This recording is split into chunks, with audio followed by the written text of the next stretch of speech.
So today in class we talked about how to divide positive and negative decimals. So the first thing that we need to remember is step one is that we have to make the divisor a whole number. And we got to do that by moving the decimal places as many to the right as we need to make it that whole number. Okay, so if we have to swoop it 2 times, that's what we're going to do. Then what we're going to do is we're going to move the decimal point in the dividend, in the number that's inside of our box, the same number of places as the divisor. So if we swung the decimal 1 time on the outside, we're going to do the exact same thing on the inside. If we moved it 3 times on the outside, we're going to go to the dividend on the inside and do the exact same thing. And then we're going to place that decimal point in the quotient, which is lined up in your answer, okay? Then you're just going to long divide like normal. So swing your divisor, make it a whole number. Do the exact same thing to the dividend. Then you're going to move that decimal point up into your quotient. Now, a big thing is though we need to remember the rules for dividing integers. So that means that if we are dividing a positive by a positive, then our answer is going to be a positive. If we are dividing a negative by another negative, our answer is going to be a positive. Remember, if they have the same sign, your answer is positive. If they have different signs, then our answer is going to be negative. So if you take a look at our first example here, we have negative 25.5 divided by divided by 1.5, okay? So we're going to long divide just like normal.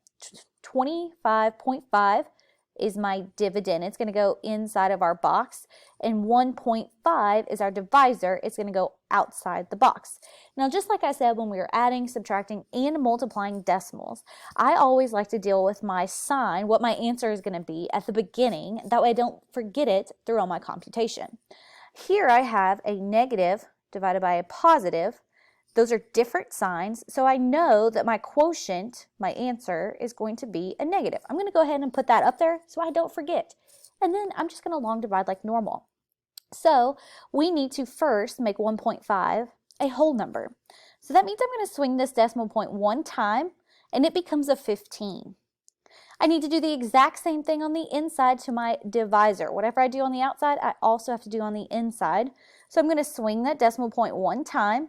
And now I have a whole number divided by another whole number.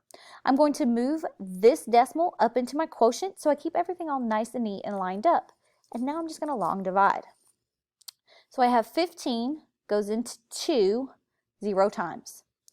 Now I'm going to look at it like instead of 2, I'm going to look at it like 25. 15 goes into 25 1 time. 1 times 15 is 15. Now we subtract and we get 10. We're not finished. We've got to bring down our 5. And now we have 105. So we're going to repeat that process. 15 goes into 105 7 times. 7 times 15 is 105. When I subtract, I get 0. So I know that I'm finished. I don't have anything else to bring down. I don't have any remainder, so I know I'm completely finished. So my answer for negative 25.5 divided by 1.5 is negative 17.